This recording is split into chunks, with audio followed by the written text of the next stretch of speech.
Bonjour à tous, bienvenue sur cette chaîne. Comme d'habitude, pensez à vous abonner, à commenter, à liker, à partager. Je vous dis merci d'avance. Alors aujourd'hui, on va parler d'une entreprise particulière, ce qui devient quelque part une institution de la société gabonaise. La Société d'eau et d'énergie du Gabon, abrégée SEG.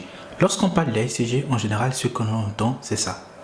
Coupe le courant à midi, le courant revient vers 18 h. On vous coupe le courant à 18 h, le courant revient vers minuit. On vous coupe avant minuit, le courant revient vers 3 h du matin. Dans cet extrait, vous constatez que le monsieur qui parle, il est extrêmement agacé. La SCG ne fournit pas les services qu'elle vend. Donc, les uns et les autres n'ont pas de l'eau et de l'électricité 24 sur 24, 7 jours sur 7. Qu'est-ce que Blanc peut faire pour pouvoir faire en sorte que cette situation s'améliore? Y a-t-il une solution magique? Dans cette vidéo, on va se poser diverses questions et on va proposer une solution qui serait susceptible de faire en sorte que la question du manque d'eau, si ce n'est des coupures d'eau et de l'électricité, trouve une solution pérenne. Donc, les Gabonais souffrent de pénurie d'eau et des coupures intempestives d'électricité.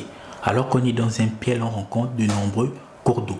Pourquoi la SCG n'est pas en capacité de fournir de l'eau et de l'électricité 24 heures sur 24? Et dans cette situation qui fait en sorte que les Gabonais n'aient pas de l'eau et de l'électricité, on a des quartiers qui sont les moins favorisés. C'est-à-dire, il y a des quartiers dans lesquels, lorsqu'on fait une répartition des zones dans lesquelles on va couper l'électricité ou même de l'eau, ces quartiers arrivent toujours en dernière position. Donc globalement, la SCG pose problème. Les gens n'ont pas d'eau, les gens n'ont pas de l'électricité, ce qui fait que ça suscite du stress, ça suscite de l'agacement. Je ne parle même pas des personnes qui ont des commerces. Je peux aussi citer ici le cas des personnes qui perdent l'appareil électroménager parce qu'il y a eu une coupure d'eau, une coupure d'électricité ou des coupures d'électricité répétées. Donc globalement, la SCG pose problème. Qu'est-ce qui peut faire en sorte que la SCG soit dans cette situation?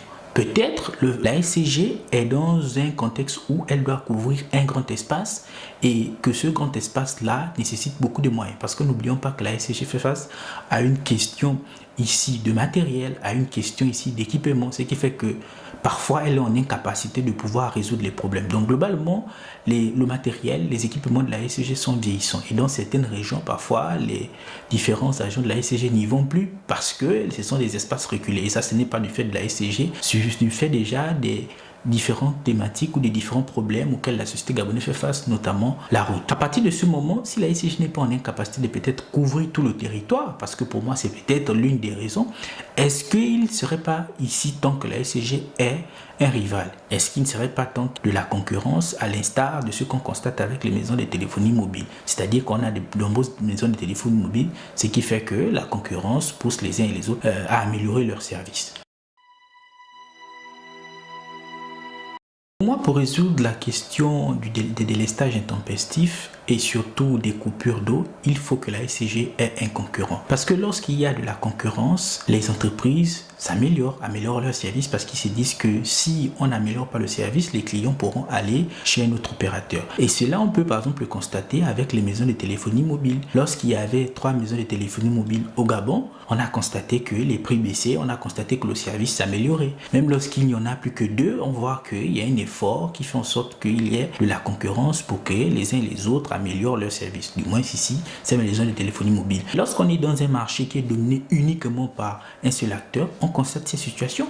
Je crois qu'effectivement la SCG fait face à diverses difficultés, le fait que les équipements soient vieillissants, mais pour une entreprise qui est soucieuse de faire des bénéfices et de ne pas perdre des clients, elle sera obligée ici quelque part d'améliorer son service. Mais pourquoi ici améliorer son service? Dans la mesure où elle sait qu'elle est la seule entreprise qui contrôle le marché de l'approvisionnement en eau et en électricité. Après on dirait peut-être que c'est elle qui contrôle, peut-être c'est elle qui a peut-être les barrages hydroélectriques, etc. Du moins c'est elle qui maîtrise les infrastructures qui font en sorte qu'on puisse produire de l'eau et de l'électricité. Mais si un acteur économique arrive et qui veut s'imposer, il doit aussi ici se mettre dans une situation où il peut fournir des meilleurs services et donc à partir de là, c'est peut-être avoir accès à des barrages hydroélectriques, etc. etc.